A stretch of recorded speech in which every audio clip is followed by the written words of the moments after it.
નમસ્કાર. નિર્માણ ન્યૂઝની વિશેષ રજૂઆત ઝીરો અવર કાર્યક્રમ સાથે હું છું યજ્ઞ ત્રિવેદી. દર્શક મિત્રો, આજે ઝીરો અવર કાર્યક્રમમાં ચર્ચા વિચારણા કરવાની છે એક મહત્વપૂર્ણ મુદ્દાને લઈને કે અમદાવાદની વાત કરીએ તો અમદાવાદમાં જે પ્રમાણે દીપડાની એક દસ્તક જોવા મળી, સવાલ એ જ જોવા મળતો હોય છે કે અમદાવાદમાં દીપડો આવ્યો ક્યાંથી. અને બીજો એક સવાલ એ પણ થતો હોય છે કે અત્યારે જે પ્રમાણે ઘુમા વિસ્તારમાં તરાલતો જે પહોંચ્યો છે, ઘુમા વિસ્તાર કે જ્યાં તરાલતો સોસાયટીઓ પણ છે, એટલે કે સ્થાનિક રહીશો પણ ત્યાં રહે છે, તમામ પ્રકારની ક્યાંક પરિસ્થિતિને લઈને અત્યારે સવાલ તો એ છે કે હવે અત્યારના સમયમાં દીપડો હશે તો હશે ક્યાં. હવે અત્યારે તો તેને શોધવો કેવી રીતે, ક્યાંથી અત્યારે તો તેની ભાળ મેળવવી. કારણ કે તેને લઈને ડીસીએફ સાથે મેં જ્યારે ચર્ચા વિચારણા કરી હતી તેમના દ્વારા તો એમ કહેવામાં આવ્યું કે ના, અત્યારની પરિસ્થિતિમાં જે પણ કોઈ બાબતો છે કે જેને અનુસરીને અત્યારે તો દીપડાને પકડવા માટે અમે તમામ પ્રકારનું જે જાળ પણ ગોઠવી દેવામાં આવ્યું છે, તમામ પ્રકારની પરિસ્થિતિથી અવગત પણ અત્યારે તો થઈએ છીએ. પણ તેની સાથે સૌથી મોટો સવાલ એ છે કે આમાં અત્યારે તો કઈ રીતની કાર્યવાહી થતી હોય છે. તમામ મુદ્દાઓ પર મારે ચર્ચા વિચારણા શરૂ કરવી છે. ચર્ચા વિચારણા કરવા માટે અમારી સાથે જોડાઈ ગયા છે આર.કે. સાહુ સાહેબ, કે જેઓ ઝૂના એડવાઇઝર છે અને સાથે સાથે તેઓ જૂના ડાયરેક્ટર પણ હતા. તો સાથે પ્રણવભાઈ પંડ્યા અમારી સાથે જોડાઈ ગયા છે કે જેઓ ઘુમા વિસ્તારના સ્થાનિક છે, અને સાથે સાથે વિશાલભાઈ ઠાકુર અમારી સાથે જોડાઈ ગયા છે કે જેઓ વન્યજીવ સંરક્ષક છે, અને સાથે જ મનીષભાઈ વૈદ્ય અમારી સાથે જોડાયેલા છે કે જેઓ પ્રાણી પ્રેમી છે અને પ્રકૃતિ પ્રેમી પણ છે. આપ સર્વેનું સૌથી પહેલાં તો સ્વાગત છે. સાહુ સાહેબ, શરૂઆત મારે આપનાથી કરવી છે. જે પ્રમાણે પરિસ્થિતિ અત્યારે તો સામે આવી અને ક્યાંક અમદાવાદમાં અત્યારે તો દીપડાની જે દસ્તક જોવા મળી રહી છે, આ પહેલાંની વાત કરવામાં આવે તો ગાંધીનગરના સચિવાલયમાં જે છેલ્લે જોવા મળ્યો હતો, સવાલ એ થતો હોય છે કે આ દીપડો અત્યારે તો આવ્યો ક્યાંથી ને અત્યારે હાલ કેવા પ્રકારની જે પરિસ્થિતિ ઉપર નજર રાખવામાં આવી રહી છે. સવારે 4 વાગે જે ત્યાંના રહીશોએ રજૂઆત કરતા મેયર સાહેબનો અમારે ઉપર ફોન આવેલો. એ માટે અમે લોકો પ્રાણી સંગ્રહાલયની ટીમ લઈને ત્યાં પહોંચ્યા હતા. પ્રણવભાઈ તેમજ સોસાયટીના અન્ય સભ્યો સાથે મુલાકાત કરી. સવારે લગભગ 5:15 થી લઈને અને પછી 11-12 વાગે સુધી અમે ત્યાં બધું વિસ્તાર ચકાસ્યો. તો જે પ્રશ્ન છે કે દીપડો, પહેલો એ હતો પ્રશ્ન કે ખરેખર દીપડો છે, તો સીસીટીવી ફૂટેજમાં ક્લિયર કટ દેખાય છે કે દીપડો છે, પગમાર્ક પણ દેખાય છે. એ માટે પછી જે સોસાયટી છે એની અંદર તપાસ કરી, પણ સોસાયટીની સામે એક બહુ મોટો, લગભગ 100 વીઘાનો એક મોટો પ્લોટ છે પ્રાઇવેટ. એની અંદર ખૂબ જ મોટી માત્રામાં વૃક્ષો છે, ગાના બાવળ પણ છે. એ માટે એ દીપડા જે છે એવો બને કે એ વિસ્તારમાં રહેતો હોય જે સોસાયટી બગરનો છે, એની અંદર પબ્લિક જે છે બહુ ઓછી રહે છે, 1 કે 2 ચોકીદાર જ રહે છે, અને ઘટાદાર વૃક્ષો છે, અને ત્યાં મોર છે, બાંદરાઓ છે, નીલગાય છે, અને આજુબાજુના જે સ્ટ્રે ડોગ્સ છે, એ માટે એની ખાદ્ય ખોરાકી ત્યાં મળી જતી હોય. હવે દીપડામાં એવો થાય છે, બધા લગભગ વન્ય પ્રાણીઓ, ખાસ કરીને જે કાર્નિવોરસ છે, એની અંદર ટેરિટરીનો પ્રોબ્લેમ થાય. એ માટે અગર જો એકાદ દીપડો એમના ગ્રુપથી અલગ થાય કોઈ બી કારણસર, તો એ પોતાની ટેરિટરી બનાવવા માટે સ્થળ શોધતા હોય, અને એક સારામાં સારો આ સ્થળ છે જે એને મળી ગયો.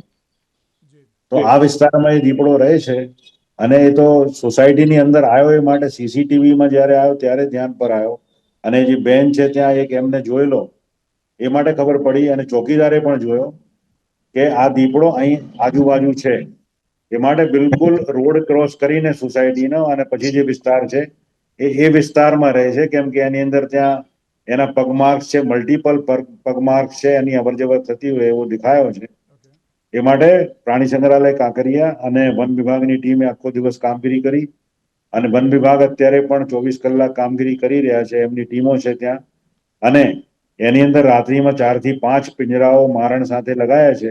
ઓટોમેટિક ટ્રેપિંગ કેજ છે. એ માટે ખાદ્ય ખોરાકી માટે અગર અંદર આવશે તો ઓટોમેટિકલી પાંજરાની અંદર બંધ થઈ જશે.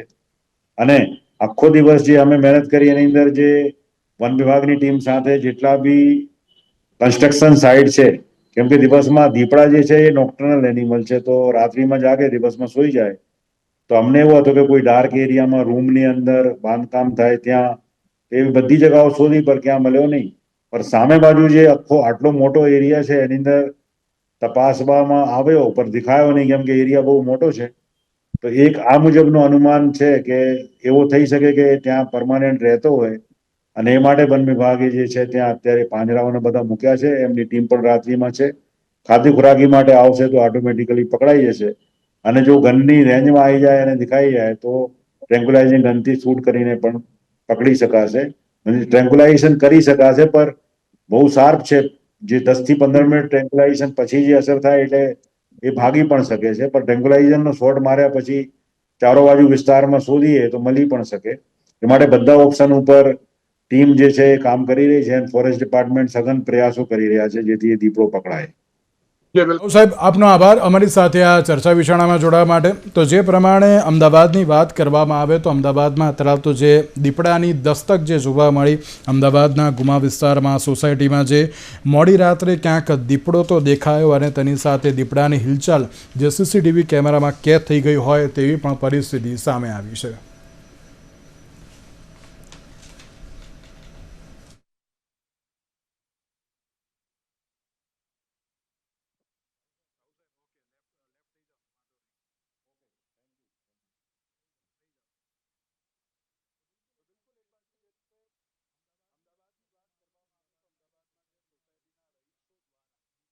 પગના નિશાન અત્યારે તો જોવા મળ્યા હોવાની જે બાબતો જે સામે આવી છે અને સાથે ક્યાંક સવાલ પણ અત્યારે તો એ જોવા મળતો હોય છે કે હવે આ દીપડાની દસ્તક તો જોવા મળી, સર્ચ ઓપરેશન તો હાથ ધરવામાં આવ્યું, પણ અત્યારે તો કેમ અત્યારે તો દીપડો અત્યારે તો અમદાવાદમાં જે જોવા મળ્યો. સાથે જ પ્રણવભાઈ અમારી સાથે જોડાયેલા છે. પ્રણવભાઈ, જ્યારે દીપડાની વાત કરવામાં આવે તો ક્યાંક સવાલ એ જ છે કે આટલો જે ભરચક વિસ્તાર સ્થાનિકો અત્યારે તો ત્યાં રહે છે અને ત્યાં જ્યારે સોસાયટીમાં અત્યારે જે આ દીપડાની જે દસ્તક જે જોવા મળી, સૌથી પહેલાં તો અત્યારે કયા પ્રકારની પરિસ્થિતિ ત્યાં હતી? તમે પહેલી વાર અત્યારે તો કઈ રીતે તમને ખબર પડી કે ના ભાઈ સોસાયટીમાં અત્યારે તો દીપડો આવ્યો છે?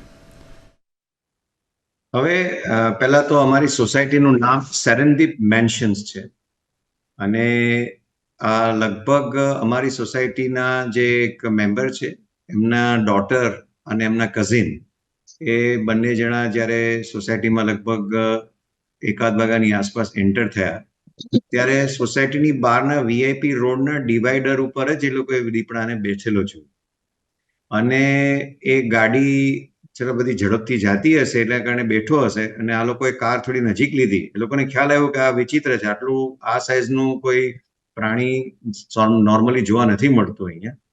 તો તરત જ ખ્યાલ આવ્યો કે આ તો દીપડો છે ને એ લોકો બોલ્યા બી ખરા કે લેપર્ડ છે. અને એ લેપર્ડની સાથે એ લોકોની આઈસાઇટ કોન્ટેક્ટ પણ થયો અને પછી લેપર્ડને એ લોકોએ જોયો કે રસ્તો ક્રોસ કરીને અમારી સોસાયટીના પાછળના ભાગ બાજુ ગયો અને they could immediately realise both the children. એ લોકોને ખ્યાલ તરત આવી ગયો કે ભાઈ આ ચોક્કસ સ્ટ્રે ડોગ કે અમારી સોસાયટીમાં વાંદરા અને પીકોક પણ હોય છે અને એમાંથી કોઈનું પણ હન્ટ થઈ શકે છે. એ લોકો તરત અંદર ગયા, એમને જાણકારી આપી, અમારી સોસાયટીના ગ્રુપમાં પણ જાણકારી આવી. અમારા કલીગ છે મિસ્ટર વિશાલ વાસુ, એ અને બીજા અમારા મેનેજમેન્ટ કમિટીના લોકો છે 2-3 વ્યક્તિઓ, ગૌરાંગભાઈ અને વગેરે, એ લોકો સાથે મળીને જે સિક્યુરિટી ટીમ છે એને થોડુંક સમજાવ્યું કે ભાઈ તમે જુઓ તો કઈ રીતે ટેકલ કરો.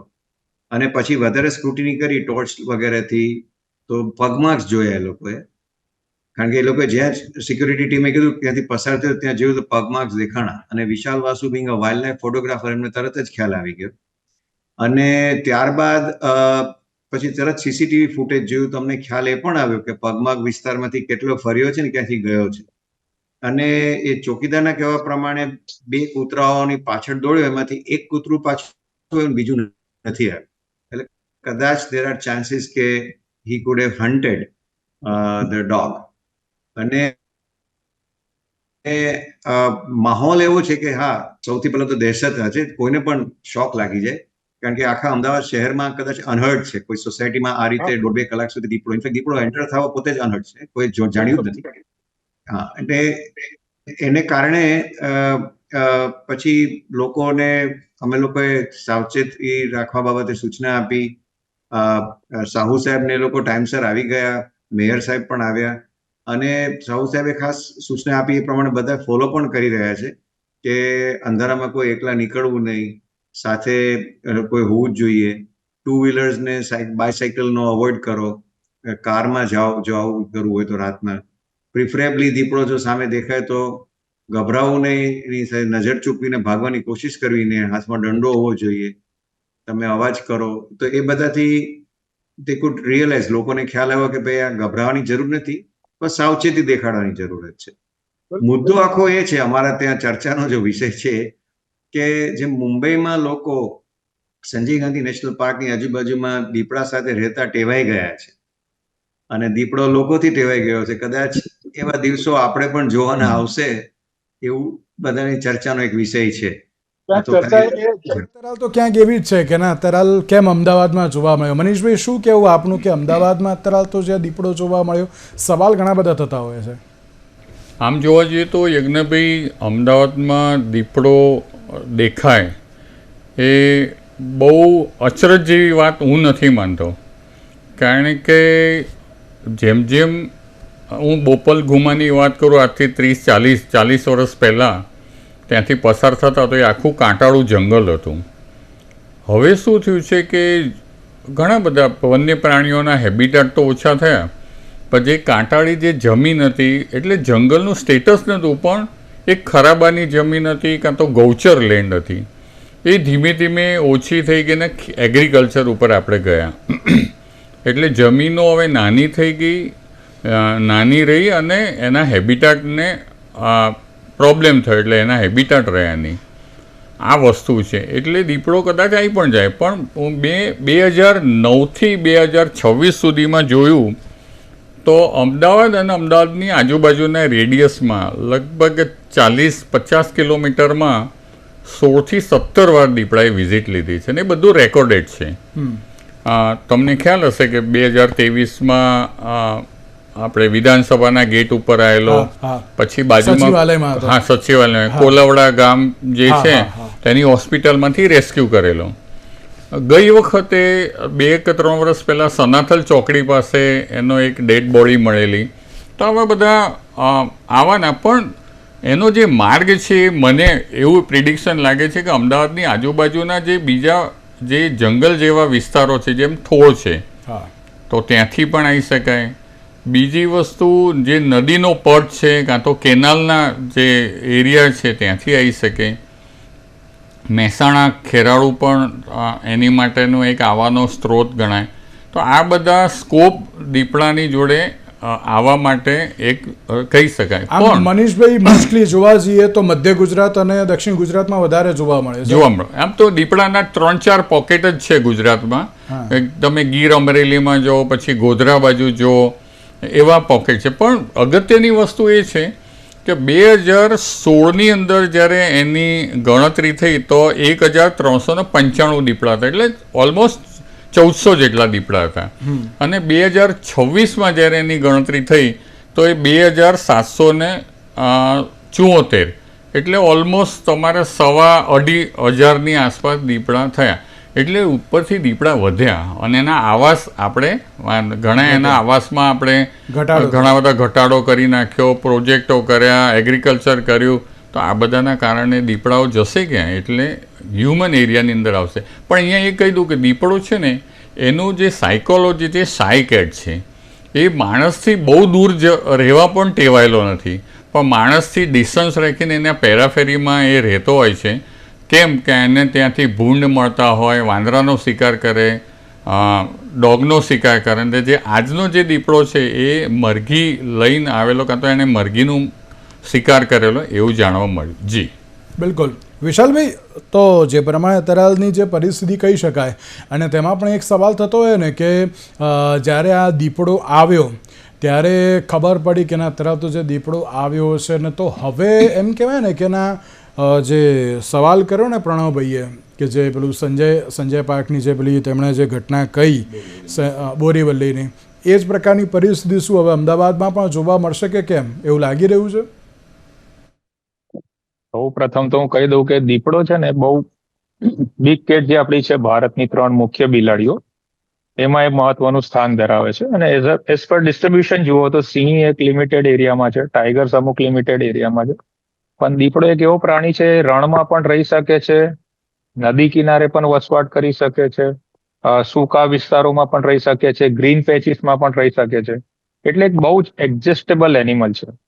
બીજી વસ્તુ કે કેટ્સ ફેમિલી જેટલી પણ દુનિયામાં છે, નાની બિલાડીથી લઈને મોટી બિલાડી, એમાં એક અભ્યાસ કરવામાં આવ્યો હતો કે સૌથી મોટું ફૂડ મેનુ કોનું છે. તો શોકિંગલી ફર્સ્ટ નંબર પર હાઉસ કેટ એટલે આપણા ઘર આંગણાની જે બિલાડી છે એનું નામ આવે છે, અને બીજા નંબર પર દીપડો આવે છે, કે જે નાનકડા ઉંદરથી લઈને જે રોડેન્ટ્સ છે, સસલા છે, સાવડી છે, મરઘી છે, કૂતરા છે, બિલાડી છે, બકરી છે, એની ફૂડ મેનુની લિસ્ટ 100+ છે. અને એમાંથી મોટા ભાગનું જે ફૂડ આપણે જે કહીએ કે સપ્લિમેન્ટ્સ કહીએ કે પછી એની જે વેરાયટીઝ છે એ મોસ્ટલી હ્યુમન બિંગ્સની સરાઉન્ડિંગમાં તમને જોવા મળશે. તે પશુપાલનમાં મોટા ભાગના પ્રાણીઓ આપણી આજુબાજુ છે. બીજું આપણે જે ઘરનો એઠવાડ કે ક્રોપલેન્ડ્સ, ખેતી કે જે કંઈ પણ કર્યું છે એમાં ઘણા બધા પ્રકારના પ્રાણી પશુ પક્ષીઓ વસવાટ કરે છે, એમનો ખોરાક મેળવતા હોય છે. બ્રીડિંગ સિઝનમાં માળા કરતા હોય છે કે પછી બચ્ચાઓને જન્મ આપતા હોય છે. તો દીપડો પોતાના ફૂડ મેનુના હિસાબે માનવ વસાહતોની આજુબાજુ હમણાંની વર્ષોથી રહે છે. અમદાવાદ માટે આ વિષય એટલો મોટો છે, વડોદરા માટે કે નવસારીમાં દીપડા આવ્યા, તો આપણા માટે વિષય મોટા એટલા માટે થઈ જાય છે કારણ કે એક આપણે હાઈફાઈ સોસાયટીમાં રહીએ છીએ, આપણે પાકા કન્સ્ટ્રક્શન કરેલા ઘર છે, બંગલો છે, સ્ટ્રીટ લાઇટ્સ છે, સ્વિમિંગ પુલ છે, હોટલ્સ છે, એટલે આપણા માટે એ વિષય થોડો કૌતુકનો થઈ જાય છે. બાકી ગ્રામ્ય વિસ્તાર કે ટ્રાઇબલ્સ એરિયાની અંદર લોકો વર્ષોથી દીપડા સાથે રહે છે, અને ઘણી ઓછી એવી ઘટનાઓ હોય છે જેમાં લેપર્ડ્સ અને હ્યુમન્સના કોઈ જાતના ઇન્ટરેક્શન અથવા તો કોન્ફ્લિક્ટ રેકોર્ડ થતા હોય છે. આપણા વિષયમાં એવું છે કે દીપડા વિશે કે કોઈ પણ જંગલી પ્રાણી વિશે પહેલાથી ખોટા મીથ ભરી દેવામાં આવ્યા છે. જસ્ટ બીકોઝ એ કાર્નિવરસ એનિમલ છે, માંસ ખાય છે, એની પાસે નખ છે, દાંત છે, કેનાઇન્સ છે, એ હુમલો કરી શકે છે, એટલે આપણે પહેલાથી જ એની એક ઇમેજ એક ખતરનાક અને હિંસક પ્રાણી જેવી કરી દીધી છે. હા, આપણે એના માટે સાવચેતી રાખવી જોઈએ. અને આ દીપડો કઈ એવું નથી, આ તો સીસીટીવી આધુનિક ટેકનોલોજીનો આપણે ઉપયોગ કરીએ છીએ એટલે આપણને સીસીટીવીમાં દેખાઈ ગયું. આના પહેલા કેટલી વાર આવ્યો છે, કેટલી વાર એને શિકાર કર્યો છે. મનીષભાઈએ કેમ કીધું કે બહુ શાય બિલાડી છે, અને મેં કીધું એમ એ બહુ સ્માર્ટ એનિમલ છે. એ રેકી પણ કરે છે. એને માની લો કે તમારા ઘર આંગણામાંથી કોઈ કૂતરાને ઉપાડવો છે, પાલતુ કૂતરાને કે સ્ટ્રીટના કૂતરાને, તે 3 દિવસથી 7 દિવસ સુધી ત્યાં એની રેકી પણ કરે છે, અને એને જ્યારે તક મળે છે ત્યારે એનો શિકાર પણ કરે છે. અને જ્યારે એને એવું લાગે છે કે હ્યુમન ડિસ્ટર્બન્સ આવી ગયું, જેમ કે હમણાં ઝૂની ટીમ એને શોધી રહી છે, તો એવું નથી કે એને ખબર નથી, એને તમારી બોડી લેંગ્વેજ ખબર છે. એટલે બની શકશે કે કદાચ ત્યાંથી ડરીને કોઈ જગ્યાએ સંતાઈ પણ જાય, અને એવું પણ બની શકે છે કે જગ્યા છોડીને અમુક સમય માટે જતો પણ રહે. કારણ કે એવું પણ છે કે દીપડો એક વખત જ્યાં શિકાર કરે છે ત્યાં બીજી વખત અમુક સમયના અંતર પછી આવે છે, અથવા તો એને જો ડિસ્ટર્બન્સ વધી જાય તો પછી ત્યાં આવતો પણ નથી. એટલે એની જે મોડસ ઓપરેન્ડી છે એના પ્રમાણે આપણે એને બહુ ઇઝી જજ નહીં કરી શકીએ. હા, પાંજરામાં આવી શકે છે, એ બહુ ભૂખ્યો છે અને એને ખોરાક નથી મળ્યો, તો ખોરાકની લાલચમાં એના ટ્રેપ થવાના ચાન્સીસ વધી જતા હોય છે. રહી વાત અમદાવાદની, તો મનીષભાઈએ આગળના ઘણા બધા પ્રશ્નોના જવાબ એમાં આપી દીધા છે કે આપણે અમદાવાદ, વડોદરા, સુરત એવા સિટીને કેટલા સ્પીડમાં ડેવલપ કર્યા છે, એમના જે હેબિટેટ્સ છે એના ઉપર આપણે એન્ક્રોચમેન્ટ એટલા બધા કરી દીધા છે, ડેવલપમેન્ટ પ્રોજેક્ટ્સ એટલા કરી દીધા છે. આપણે ક્યારેક પણ જે આપણું ડેવલપમેન્ટ કરીએ છીએ એમાં સસ્ટેનેબિલિટી શું છે એના ઉપર ધ્યાન નથી આપતા. એન્વાયરમેન્ટ સાથે ત્યાંની વાઇલ્ડલાઇફ સ્પીસીસને ધ્યાનમાં રાખીને આપણે કઈ રીતે ત્યાં રહેવું જોઈએ, કેવા પ્રકારના બાંધકામ કરવા જોઈએ, ત્યાંના લોકોને એના માટે કઈ રીતે ટ્રેન્ડ કરવા જોઈએ, એની માહિતીઓ આપવી જોઈએ, એમાં આપણે બધા બહુ જ પાછળ છીએ. અને જે જનાવર આપણી આજુબાજુ છે, તો ત્યાંના ફોરેસ્ટ ડિપાર્ટમેન્ટ અને લોકલ NGO છે જઈને જે સ્થાનિક રહીશો છે એમની મીટિંગ કરીને દીપડો શું છે, કેવો પ્રાણી છે, કેવા સમયમાં સાવચેતી રાખવી જોઈએ અને ન ડરવું જોઈએ. આપણે જે ડર ઉભો કરી દઈએ છે ને, એમાં માણસ અને જનાવર વચ્ચેના જે ઘર્ષણો છે એ બહુ ઝડપથી પછી વધી જાય છે. તમારી વાત સાચી કે અત્યારે તો જે ડર ઊભો કરવામાં આવે છે, પણ જે પ્રમાણેની આ સિચ્યુએશન છે, દીપડો છે એટલે બડ ઓબ્વિયસ છે કે ના અત્યારે કોઈ પણ વ્યક્તિ જોવે ને તો પણ અત્યારે તો એ 10 ફૂટ દૂર જતો રહે, કારણ કે અત્યારે તો જે પ્રમાણે વન્યજીવ અત્યારે તો જે તેને પણ કહી શકાય. એટલે હવે સવાલ આમાં એ જ થતો હોય છે કે ના, હવે આ જલ્દીથી જલ્દી પાંજરે પૂરાય તે બહુ જરૂરી છે. પ્રણવભાઈ, અત્યારે હાલ તો કેવા પ્રકારના જે સોસાયટીના તમામ રહીશોને અમુક જેમ કહી દેવાય કે ઘર બંધ રાખવાની જે બાબત કહીએ છે, બારી પણ બંધ રાખવાની જે બાબત કહીએ છે, તો અત્યારે પ્રિકોશન્સ માટે અત્યારે તો કેવા પ્રકારના પગલાં લેવાની જે બાબત અત્યારે તો જે ફોરેસ્ટ વિભાગ દ્વારા પણ કહેવામાં આવી છે અને સાથે સાથે ઝૂ વિભાગ દ્વારા પણ કહેવામાં આવી છે આપણે? એમના મંતવ્યમાં જણાવ્યું એ મુજબ જ ગાઈડલાઇન્સ અમારા બધા પાસે છે, અને બધા અને મહદઅંશે લગભગ બધાને ખબર પણ છે. એટલે એ બધું ભેગું થયું છે ને એને કારણે એ ફોલો પણ કરીએ છીએ. જેમ કે આપે કીધું એ પ્રમાણે ઘરના બારી દરવાજાઓ જે નોર્મલી આપણે બધા ખુલ્લા રાખતા હોઈએ અત્યારની આ સિઝનને જોતા, એ નેચરલી બંધ કરવાનું કીધું છે અને બધા બંધ કરે બી છે. એકલા સાંજના નોર્મલી બધાને ચાલવું, કારણ કે આ કમ્પાઉન્ડ છે આખું, it was a covered campus, એટલે નેચરલી લોકો સાંજે પણ ચાલવા કરવાનું તો હવે ટાળવાની વાત થઈ છે. કદાચ એ જરૂરી હોય નીકળવું પડે તો પ્રિફરેબલી 4-વ્હીલરમાં જ જાઓ, સાથે જાઓ, અને ઇન કેસ તમારે ચાલતાય જવું પડે તો પણ કોઈ એકલું ન જાય, સાથે જાય અને સાથમાં એકાદો દંડો રાખે. પણ there is a worst case સિનારીઓ, એના સિવાય તો કોઈ બહાર નીકળવાનું નથી. ઓકે. બાળકોની સાથે પરોઢીએ સ્કૂલમાં ઘણી વાર જવા માટે અંધારામાં નીકળવાનું થાય છે, તો એવા વખતે નોર્મલી 2-વ્હીલર હોય કે ઓટો રિક્ષા હોય તો એના માટે પણ ખાસ ધ્યાન રાખવાનું કીધું છે કે ભાઈ બની શકે ત્યાં સુધી આ વખતે એવોઇડ કરો 3-4 દિવસ. અને વિશાલભાઈએ જે હમણાં વાત કરી એમ, as a part of its modus operandi, there are chances કે પાછા આવે પણ ખરો અને ન પણ આવે, કારણ કે જે જાતનો જે માહોલ સર્જાયો છે આ વિસ્તારમાં આ બનાવને કારણે, અને એટલી ચહલ પહલ થઈ છે, તો બિંગ સ્માર્ટ એનિમલ એ કદાચ રિસ્ટ્રેન કરે પણ આવવાના ચાન્સીસ ખરા. લોકોને 2-3 દિવસ વ્યવસ્થિત એલર્ટ રહેવું હોય ડોક્ટર સાહુએ અને ફોરેસ્ટ ડિપાર્ટમેન્ટે સ્પષ્ટ કીધું છે, અને અમે લોકો એ રીતે તૈયાર છીએ અને બધા મિત્રો પણ તૈયાર છે અમારી સોસાયટી. જી બિલકુલ. વિશાલભાઈ, ખાલી 30 સેકન્ડમાં એક જવાબ આપજો, ત્યારબાદ મારે મનીષભાઈને એક સવાલ પૂછવો છે. લાગે છે કે ના, જે પ્રમાણે પ્રણવભાઈએ પણ કહ્યું અને તમે પણ જે રીતે કહ્યું કે એક સ્માર્ટ એનિમલ છે, એ ત્યાં તરાલતો નહીં રહે, તો લાગે છે કે ના અત્યારે એ જે તે વિસ્તાર છે ત્યાંથી કદાચ દૂર પણ જતો રહ્યો, અને કદાચ જે રીતે તમે કહ્યું કે ના એને જો અત્યારે મારણ કરવું હોય તો એ પછી એક એવી જગ્યાએ સંતાઈને બેઠો હશે ને રેકી કરતો હશે કે ના જ્યાં સુધી અત્યારે તો જે મારણ ના થાય ત્યાં સુધી ના નીકળે. તો આપના મત અનુસાર એ ત્યાં જ અત્યારે તો હોવો જોઈએ કે પછી અન્ય જગ્યાએ નીકળી પણ ગયો હોય તેવી પણ શક્યતાઓ ખરી? શક્યતાઓ હોઈ પણ શકે ને ત્યાં પણ હોઈ શકે, કારણ કે રેસિડેન્ટલ એરિયામાં છુપાવવા માટેની ખાલી બિલ્ડિંગ, કન્સ્ટ્રક્શન સાઇટ, એ બાજુ હું હમણાં 2 દિવસ પહેલા પણ હતો. 2 દિવસ પહેલા પણ હું એ વિસ્તારમાં હતો, તો મેં જોયું કે ત્યાં ફાર્મ છે ને એ બધું, એને મને આઈડિયા આવ્યું કે એ બાજુ ગ્રીનરી વાળા એરિયા પણ ઘણા છે, સંતાઓના એની પાસે બહુ સ્કોપ છે.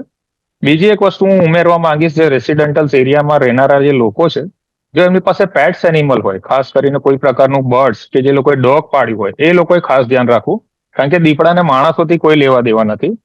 એ એટેક કરશે અથવા તો શિકાર શોધવા આવશે તો એમને જે ઓપન લેન્ડ્સની અંદર જે મંકીઝ કે પીકોક્સ મળી રહ્યા છે એને ટાર્ગેટ કરશે, કાં તો ઘર આંગણામાં તમે ઘણી બધી વખતે યુટ્યુબ પર એવા વિડીયો જોયા હશે કે ઘર આંગણામાં બાંધેલા કૂતરાઓને લેવા માટે દીપડો આવતો હોય છે. તો જે પેટ ઓનર્સ છે એ લોકોને ખાસ એવી સલાહ આપી કે એમના એનિમલ્સને હોઈ શકે તો ઘરની બહાર રાત્રે, સાંજ કે રાત્રે કે વહેલી સવારે ના રાખે. નાના બાળકો માટે થોડીક સાવચેતી રાખવામાં આવે, અને બહુ પેનિક થવાની જરૂર નથી. એના માટેની રિયલ અને રાઈટ ઇન્ફોર્મેશન ભેગી કરે અને એની બને ત્યાં સુધી માહિતી એકબીજાને સ્પ્રેડ કરીએ, તો આપણે આ જે કન્ડિશન ઊભી થઈ છે એની સાથે બહુ ઇઝીલી ડીલ કરી શકીએ છીએ. એકદમ સાચી વાત. પરિસ્થિતિ સામે આવી કે અત્યારે દીપડો આવ્યો, ક્યાંક ચર્ચા એ પણ છે કે ખોરાકની શોધમાં જ અત્યારે તો આવ્યો હોય ને તે પ્રમાણેની પરિસ્થિતિ હોય તો જ દીપડો આવે. પણ અત્યારના સમયમાં ચલો આપણે ગાંધીનગર સુધી ક્યાંક સમજતા હતા કે ના ચલો ગ્રીનરી છે એટલા માટે આવી ગયો, તો શું હવે શક્યતાઓ ખરી કે આગામી સમયમાં હજુ પણ આવે અમદાવાદમાં? દીપડોનું જે બિહેવિયર છે અનપ્રિડિક્ટેબલ છે, તમે કહી ના શકો કે આવશે જ, કારણ કે એ બહુ જ રેકી કરતો હોય. એ જો એકવાર એને એવું લાગે કે ત્યાં આગળ માણસની હિલચાલ વધી છે તો એ ત્યાંથી નથી આવતો. પણ જે પ્રણવભાઈ હમણાં કહેતા હતા કે એસઓપીની, કે તમારે ઘણા બધા આમાં કામ કરવા જેવા, તમે સાંજે અથવા વહેલી સવારે અંધારું હોય તો તમે એકલા ન નીકળો, બાળકો સાથે ન નીકળો. બીજું, જો આજુબાજુના વિસ્તારમાં જો કોઈ નોનવેજ ખાતું હોય તો સોસાયટીના ડસ્ટબિનમાં એ ના મૂકો, કારણ કે એની તીવ્ર વાસ આવતી હોય. આજુબાજુની જે સોસાયટી છે એમની, અને આજુબાજુની સોસાયટીમાં તમે રાત્રે લાઇટો ચાલુ રાખો, સીસીટીવી બરાબર ચેક કરો, તો આ બધી એની ટિપ્સ છે. અને દીપડો એ ફરીથી આવશે કે નહીં આવશે એ કહેવું બહુ જ મુશ્કેલ છે, કારણ કે દીપડાનું જે બિહેવિયર હોય છે આખું અનપ્રિડિક્ટેબલ છે. જી. અને જે મનીષભાઈ અત્યારની જે સિચ્યુએશન સામે આવી છે, આગામી સમયમાં વન વિભાગ હોય કે પછી અત્યારે હાલ તો જે ઝૂ હોય, કેવા પ્રકારના પગલાં લેવાય બહુ જરૂરી હવે બની ગયા છે? અત્યારે ટેકનોલોજીનો ખરેખર ઉપયોગ કરવો જોઈએ, અર્લી વોર્નિંગ સિસ્ટમ હોવી જોઈએ. પછી જે દીપડો આ કદાચ પહેલી વાર નથી આવ્યો, મેં કીધું હમણાં કે 2009થી 2026ની અંદર 14 થી 15 વાર આવ્યો છે. તો તો જ્યાંથી એના ટ્રેક હોય ત્યાં આગળ એક વોચ, એટલે હંમેશા વોચ ના રાખવી, પણ એને ઓબ્ઝર્વેશનમાં રાખવું જોઈએ. પણ દર વખતે દીપડાને પકડવો પણ જરૂરી નથી. હું હમણાં જ એક SOP બીજા દેશની વાંચતો હતો, બીજા રાજ્યની વાંચતો હતો. તો જો દીપડો કોઈ પણ હ્યુમન એરિયામાંથી પસાર થયો હોય તો એને કશું કરવાની જરૂર નથી, ખાલી મોનિટર કરો. ખેતીમાં બેઠો હોય તો ઓબ્ઝર્વેશન કરો, એની મેતે જતો રહે છે. કારણ કે જ્યાં ખેતર હોય ત્યાં આગળ માણસો દૂર જો થોડું ડિસ્ટન્સ રાખશે તો એને હાર્મલેસ નહીં બને. સોસાયટીમાં ફસાયો હોય કાં તો આવી ગયો હોય, અથવા જો કોઈના ઘરમાં ઘૂસે તો એને રેસ્ક્યુ કરવું પડશે. માણસ ઉપર જો હુમલો થાય તો એવા ઇમિડિયેટલી એને કેપ્ચર કરવો પડશે. અને જો ઈજાગ્રસ્ત થયો હોય તો એને વેટનરી રેસ્ક્યુ.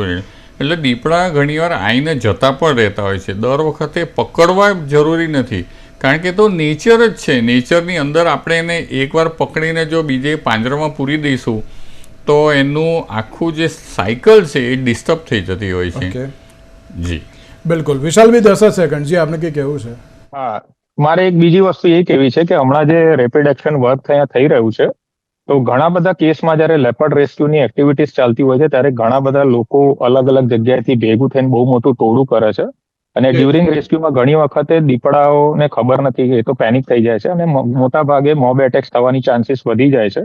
એટલે મારે એક અપીલ પણ છે કે રેસિડેન્ટલ એરિયામાં પ્રણવભાઈ બધાને જાહેરાત પણ કરે છે જ્યારે આવી એક્ટિવિટી ચાલતી હોય ત્યારે ડિપાર્ટમેન્ટ કે કોઈ પણ એમની સાથે ભેગા ના થવું, ટોળું ના કરવું, એમને એમનું કામ કરવા દેવામાં આવે, નહીં તો બહુ મોટો એક્સિડન્ટ થઈ શકે છે. આવી ઘટનાઓ પાસ્ટમાં થઈ ગઈ છે, એટલા માટે હું એક આ મેસેજ મને ઇમ્પોર્ટન્ટ લાગ્યો આપવા માટે. બરોબર છે. મહદઅંશે ઝૂ અને વન વિભાગના વ્યક્તિઓને કહેવા પ્રમાણે ખાસ ધ્યાન રાખવામાં આવી જ રહ્યું છે ને એ લોકો પણ ધ્યાન રાખી રહ્યા છે. બિલકુલ. પ્રણવભાઈ સાથે જે વિશાલભાઈ અને મનીષભાઈ, આપ ત્રણનો આભાર અમારી સાથે આ ચર્ચા વિચારણામાં જોડાવા માટે. દર્શક મિત્રો, ગભરાવાની તરલ કોઈ બાબત નથી, સાવચેતી રાખવી એ બહુ જરૂરી છે. તેની સાથે જ હવે જોવાનું એ રહ્યું કે જે પ્રમાણે વન વિભાગ દ્વારા પણ તકેદારીના તમામ પગલાં લેવામાં આવી રહ્યા છે, કેટલે જલ્દીથી અત્યારે આવતો દીપડો પાંજરે પુરાશે. આજના વિશેષ કાર્યક્રમ આપશે. નમસ્કાર.